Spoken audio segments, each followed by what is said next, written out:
Doctor Baba Saheb Ambedkar open university.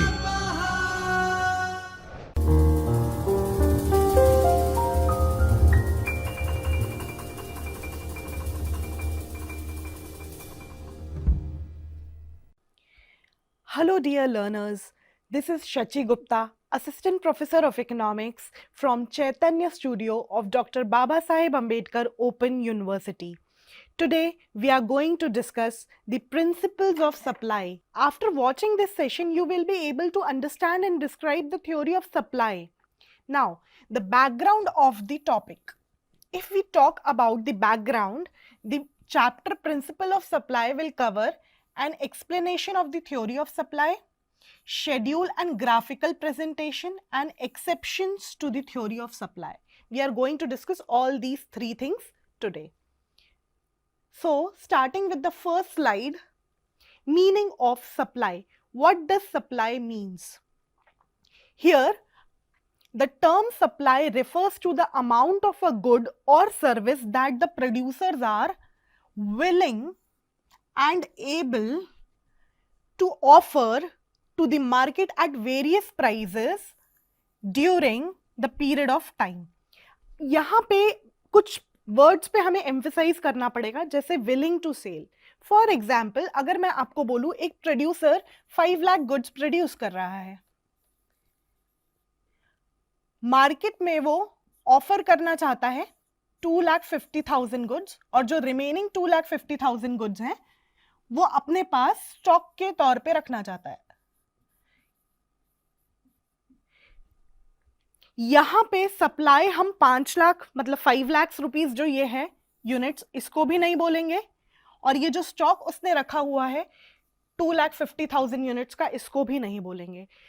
Here यहाँ पे हम सप्लाई किसको बोलेंगे? जो सप्लायर ऑफर कर रहा है मार्केट में कि हम इतना सप्लाई करना चाहते हैं, इतनी सेल करना चाहते हैं. तो जो ऑफर हुआ मार्केट में वो कितना था? ये वाला 2,50,000 यूनिट्स. तो इसको हम क्या बोलेंगे? ये मेरी सप्लाई है. ये वेरियस प्राइजेस पे देखी जाती है. फॉर एग्जाम्पल, अगर मेरा प्राइस ज्यादा है, 10 था मान लीजिए, तो पहले मैं 100 यूनिट सप्लाई कर रही थी, प्राइस बढ़ा 20 हुआ तो 200 सप्लाई करने लग गई. इसी तरीके से जैसे जैसे प्राइस बढ़ा मैंने अपनी सप्लाई भी बढ़ा दी. तो ये हम क्या देखते हैं? वेरियस प्राइसेस पे हमारी सप्लाई कैसी है. प्राइस बढ़ रहा है तो सप्लाई कैसे चेंज हो रही है? Keeping other factors constant. इसमें सप्लाई को इफेक्ट करने वाले जितने भी फैक्टर्स हैं वो सब कांस्टेंट रहते हैं. सिर्फ प्राइस का सप्लाई पे क्या असर पड़ रहा है वो हम यहाँ देखेंगे. During a period of time मतलब एक लंबे समय के लिए, फॉर एग्जाम्पल 1 साल की सप्लाई, 6 महीने की सप्लाई, 3 महीने की सप्लाई, ये हम यहाँ देखने वाले हैं. आई होप आपको ये समझ में आया है. Moving towards our next slide. Supply और स्टॉक में क्या डिफरेंस होता है? हमने लास्ट स्लाइड में ही डिस्कस किया था कि stock of the commodity refers to the total quantity of product available with the seller at any given point of time. सबसे पहला डिफरेंस तो ये होता है कि जो सप्लाई होती है वो during the period of time देखी जाती है. फॉर एग्जाम्पल, 1 साल में कितनी सप्लाई हुई, 6 मंथ्स में कितनी सप्लाई हुई, 3 मंथ्स में कितनी सप्लाई हुई, जबकि स्टॉक पॉइंट ऑफ टाइम पे देखा जाता है. फॉर एग्जाम्पल, 31 मार्च को मेरे पास कितना स्टॉक है, तो ये एक पॉइंट ऑफ टाइम पे देखा जाता है. ये फर्स्ट डिफरेंस हो गया.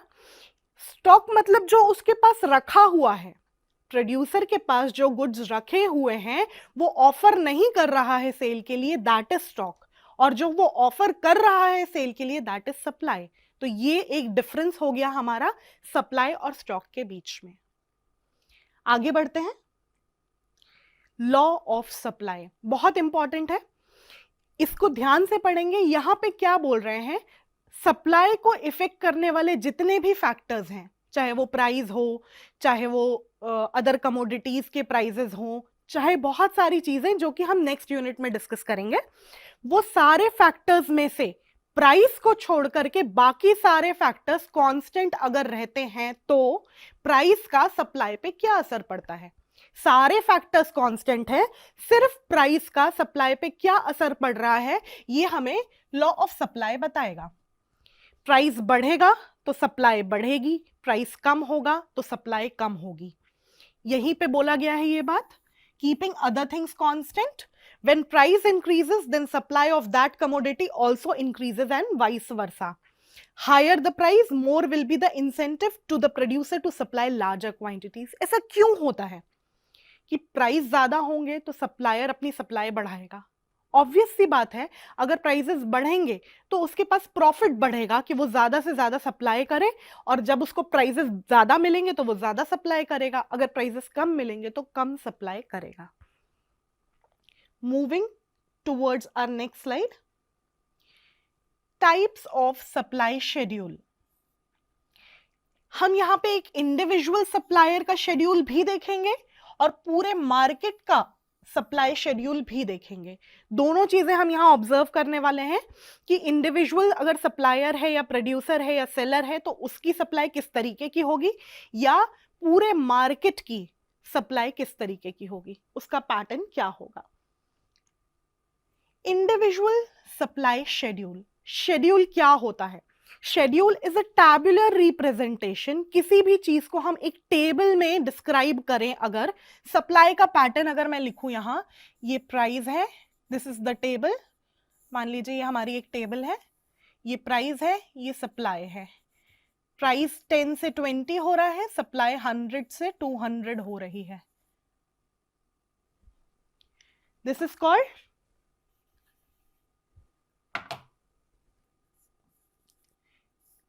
This is called tabular representation of supply and also supply schedule.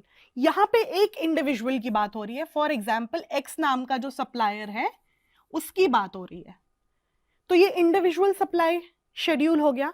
इसी तरीके से हमारा मार्केट का भी सप्लाई शेड्यूल बनता है। पहले इंडिविजुअल को देखेंगे, यहां पे भी यही अजम्पशन काम करेगा जो लॉ ऑफ सप्लाई में काम कर रहा था कि अदर फैक्टर्स कांस्टेंट रहेंगे, प्राइस बढ़ेगा तो सप्लाई बढ़ेगी, प्राइस कम होगा तो सप्लाई कम होगी।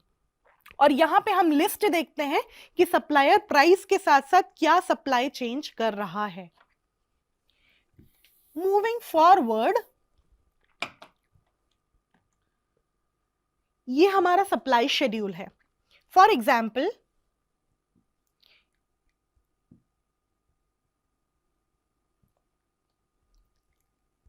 ये हमारा प्राइस ऑफ पेन है,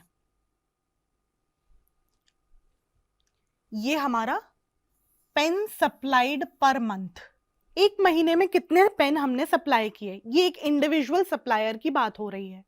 ठीक है, एक सप्लायर था, जब उस पेन की प्राइस 4 रुपीज थी तो वो 2500 पेन सप्लाई कर देता था एक मंथ में। जब प्राइस 8 होता था तो 5000, जब 12 हुआ तो और बढ़ा के उसने 7500 कर दिया, 16 हुआ तो 9000 कर दिया, 20 हुआ तो 10,000 कर दिया। हमने ये ऑब्जर्व किया यहाँ पे कि जैसे जैसे प्राइस बढ़े वैसे वैसे क्या हुआ, यहाँ पे सप्लाई भी बढ़ती जा रही है। There is a direct relationship between price and the quantity supplied. ठीक है, ये क्या बता रहा है हमें? रिलेशनशिप बता रहा है प्राइस और क्वांटिटी सप्लाइड के बीच में एक टैबुलर फॉर्म में। ये हुआ इंडिविजुअल सप्लाई शेड्यूल। अब इंडिविजुअल सप्लाई कर्व की बात करें, जब दो चीजों में डायरेक्ट रिलेशन होता है, डायरेक्ट रिलेशन मतलब एक बढ़ रहा है तो दूसरा भी बढ़ेगा, एक कम हो रहा है तो दूसरा भी कम होगा। यहां ऐसा हो रहा है, हाँ, प्राइस बढ़ रहा था, सप्लाई बढ़ रही थी, प्राइस कम हुआ, सप्लाई कम हो रही थी। जब ऐसा होता है तो हमारा सप्लाई कर्व एक अपवर्ड स्लोपिंग लाइन रहेगा। ये अपवर्ड स्लोपिंग इस वजह से है क्योंकि यहाँ पे प्राइसेस बढ़ने के कारण सप्लाई भी बढ़ रही है। देखिए, प्राइस 0 था तब हमारी सप्लाई भी 0 थी, हम इस पॉइंट पे थे। जब मेरा प्राइस 4 हुआ, सप्लाई 2500 हुई तो हम इस पॉइंट पे आए। प्राइस बढ़ के 20 रुपीज हो गया, सप्लाई बढ़ के 10,000 हो गई, हम इस पॉइंट पे आ गए। अगर हम इन डॉट्स को कनेक्ट करें तो एक अपवर्ड स्लोपिंग लाइन मिलती है, पॉजिटिवली स्लोप्ड लाइन, जिसको हम बोलते हैं ये इंडिविजुअल सप्लाई कर्व है। A supply curve is a graphical representation of price supply relationship. Supply curve कुछ नहीं है, बस एक graphical representation है supply और price के बीच का relationship का। इसको कैसे डिराइव करते हैं? सारे पॉसिबल कॉम्बिनेशंस जो हमने देखे थे, ये वाले पॉसिबल कॉम्बिनेशंस जो शेड्यूल में देखे थे, इनको अगर हम ग्राफ में प्लॉट कर दें तो हमें क्या मिल जाता है? कर्व मिल जाता है। अभी हम देखते हैं what is market supply schedule. हम इंडिविजुअल सप्लाई देख चुके थे, उसी तरीके से, सेम तरीके से जब सारे सप्लायर्स को मिला दिया जाए, एक तरीके के मार्केट के जितने सप्लायर्स हैं सबको मिला दिया जाए और फिर उनकी सप्लाई को देखा जाए कि प्राइस बढ़ने पे पूरे मार्केट की सप्लाई कितनी हो रही है, उसको हम बोलेंगे मार्केट सप्लाई शेड्यूल। ये भी एक टैबुलर रिप्रेजेंटेशन होगा।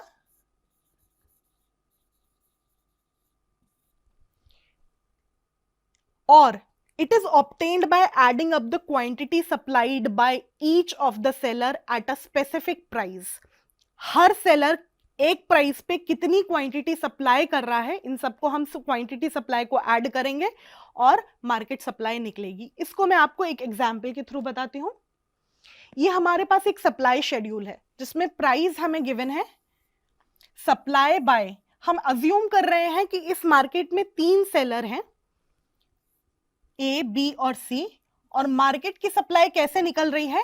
हम ए की सेल, बी की सेल और सी की सेल को प्लस कर रहे हैं, कंबाइन कर रहे हैं, तो हमें मार्केट की सप्लाई मिल रही है। अभी जब प्राइस 4 रुपीज था तो ए सेलर 0 यूनिट्स बेचता था, बी जो था वो 10 यूनिट्स बेचता था और सी जो था वो 25 यूनिट्स बेचता था। तो मार्केट की सप्लाई क्या हो गई थी? 35।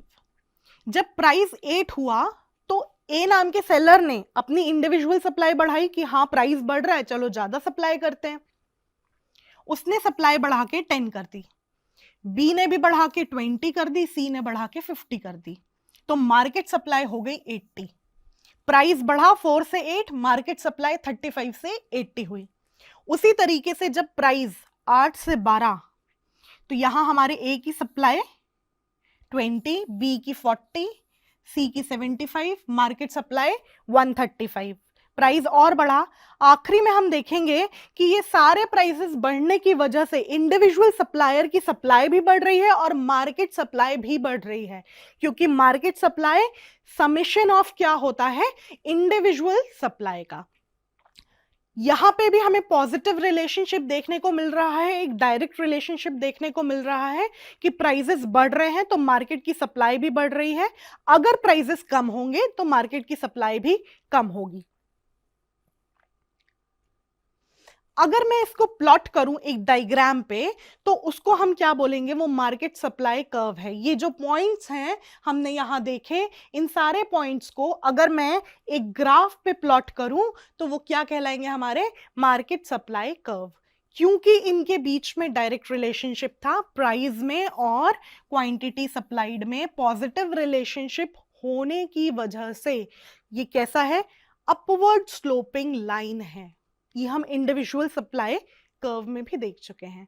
आई होप ये आप लोगों को क्लियर हुआ है। हमने लॉ ऑफ सप्लाई देखा। लॉ ऑफ सप्लाई बोलता है keeping other things constant, if price increases supply will increase, if price decreases supply will decrease. ये हमने पढ़ा। एक्सेप्शंस हम देखेंगे इस लॉ के कि ये लॉ कहां काम नहीं करता है, कहां ऐसा नहीं होगा कि प्राइस बढ़ने पे सप्लाई भी बढ़े और प्राइस गिरने पे सप्लाई भी कम हो, ऐसा नहीं होगा। वो हम देखेंगे कौन से केसेस हैं। पहला है change in business. Change in business में ऐसा हो सकता है, यहां पे हम देखेंगे, it may happen that the seller may plan to enter into an entirely new business by exiting the current one, so when the present business is on the verge of closure then the seller may sell his goods at lower prices to clear them off. For example, मैं आपको बता रही हूं कि 10 rupees पे एक supplier 100 unit supply कर रहा था। अब उसने सोचा कि मैं ये वाला बिजनेस बंद कर देता हूं और एक नया बिजनेस ओपन करता हूं। अब उसको क्या करना है? उसके पास स्टॉक रखा हुआ है ऑलरेडी। अब वो स्टॉक उसको क्लियर ऑफ करना है, तब तो वो नया बिजनेस खरीदेगा या नया बिजनेस स्टार्ट करेगा। यहां पे प्राइसेस गिर के 5 रुपीज हो जाते हैं, मगर वो अपना सप्लायर सप्लाई बढ़ाएगा क्योंकि उसको अपना स्टॉक क्लियर करना था। उसके पास स्टॉक 150 रखा हुआ था, उसने सेल बढ़ा के कितनी कर दी हमारी, यहाँ 150 और बढ़ा दी। यहाँ प्राइस गिरने की वजह से हमारी सप्लाई भी बढ़ गई है। यहाँ पे लॉ ऑफ सप्लाई काम नहीं कर रहा क्योंकि सप्लायर ने अपना बिजनेस ही चेंज किया और अपना स्टॉक क्लियर करने के लिए उसने क्या किया, अपनी प्राइस गिरने पे भी सप्लाई को बढ़ा दिया। आई होप ये आप लोगों को क्लियर है।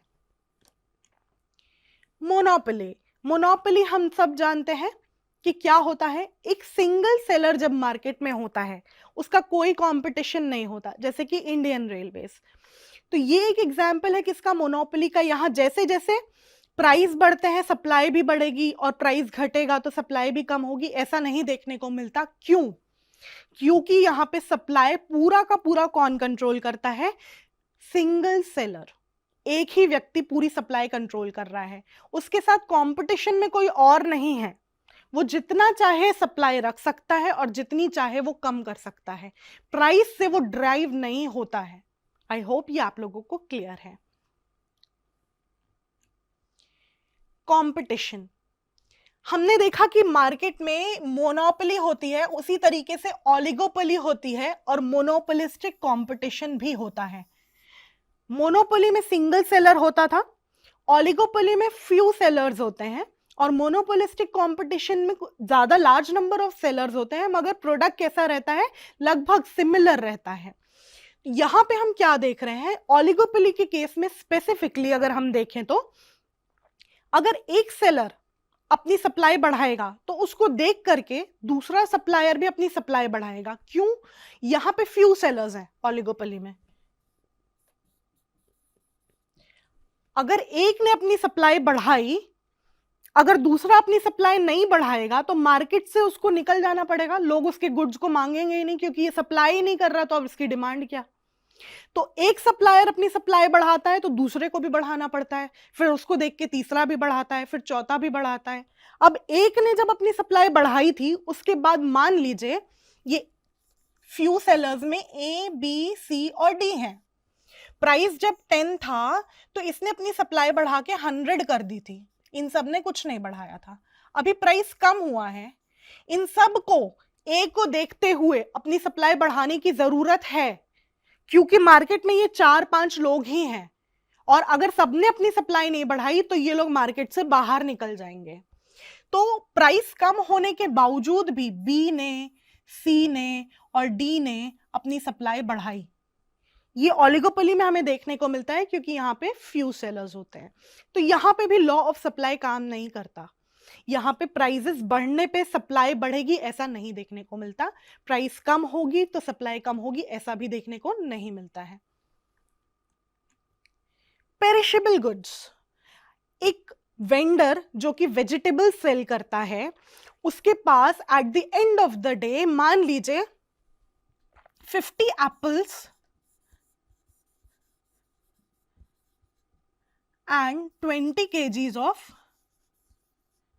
टोमेटोज बचे हैं। अभी वो at the end of the day अगर वो जानता है कि इसके प्राइसेस जो हैं वो मार्केट में कम हो रहे हैं, जब सबका सामान खत्म हो रहा है तो प्राइसेस गिर रहे हैं मार्केट में। ये जो एप्पल 10 रुपीज पर पीस मिलता था, अभी मान लीजिए वो 5 रुपीज पर पीस मिल रहा है। तो आइडियली लॉ ऑफ सप्लाई के अकॉर्डिंगली सप्लायर को अपनी सप्लाई कम करनी चाहिए थी, 10 से 5 कर देनी चाहिए थी क्योंकि प्राइस 10 से 5 हुआ तो 50 से यहाँ सप्लाई भी इनकी 40-30 ऐसी होनी चाहिए थी। मगर eight the end of the day ये गुड्स खराब हो जाते, किसी काम के नहीं रहते। तो सप्लायर ये सोचता है कि जब ये गुड्स खराब ही हो जाने वाले हैं तो कम प्राइसेस पे भी हम अपना जितना स्टॉक है उसको क्लियर कर देते हैं, उसको बेच देते हैं, नहीं तो वो खराब हो जाएगा। तो यहाँ पे भी लॉ ऑफ सप्लाई हमारा काम नहीं करता है। आई होप ये आप लोगों को क्लियर है। लेजिस्लेशन रिस्ट्रिक्टिंग क्वांटिटी की अगर हम बात करें तो यहाँ पे कई बार गवर्नमेंट फार्मर्स को सपोर्ट करने के लिए प्राइस सीलिंग लगाती है।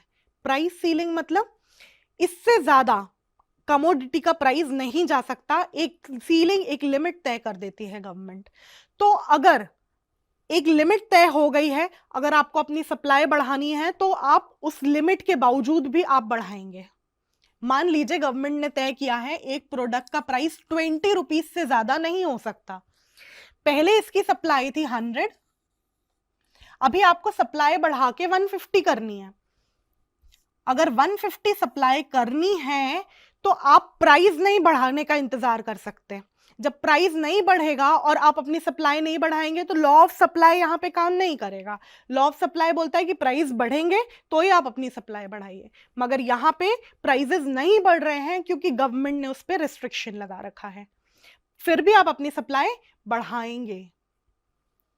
Next slide. एग्रीकल्चर प्रोडक्ट्स पे भी अगर हम देखें तो लॉ ऑफ सप्लाई काम नहीं करता है, क्योंकि हमने देखा था एग्रीकल्चर प्रोडक्ट्स भी कहीं ना कहीं पेरिशेबल कैटेगरी में आते हैं। आर्टिस्टिक या ऑक्शन गुड्स ये प्राइस के मोहताज नहीं होते। ये पर्टिकुलरली एक आर्टिस्ट का पर्सनल एक्सपीरियंस कैसा रहा है उस पर डिपेंड करता है कि वो पर्टिकुलर सप्लाई कितना करना चाहता है। एक मोनालिसा की पेंटिंग है, वो हो सकता है उसके प्राइजेस कम भी हो तब भी वो एक ही सप्लाई करे, और उसके प्राइजेस कितने भी बढ़ जाएं, वो आर्टिस्ट ने अगर एक पेंटिंग बनाई है तो वो एक ही सप्लाई कर पाएगा। इस पे लॉ ऑफ सप्लाई काम नहीं करने वाला कि प्राइजेस बढ़े तो सप्लाई बढ़ा दी, ऐसा पॉसिबल नहीं होता है आर्टिस्टिक एंड ऑक्शन गुड्स में।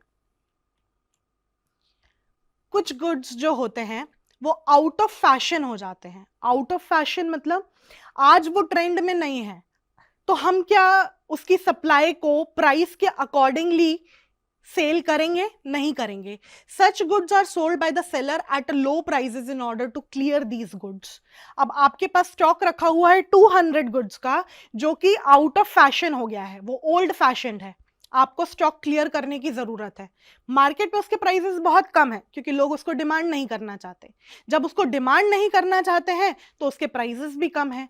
प्राइसेस कम होने के बावजूद भी लोग उसको क्या करेंगे? सप्लाई करेंगे। यहां पे भी लॉ ऑफ सप्लाई काम करने वाला नहीं है।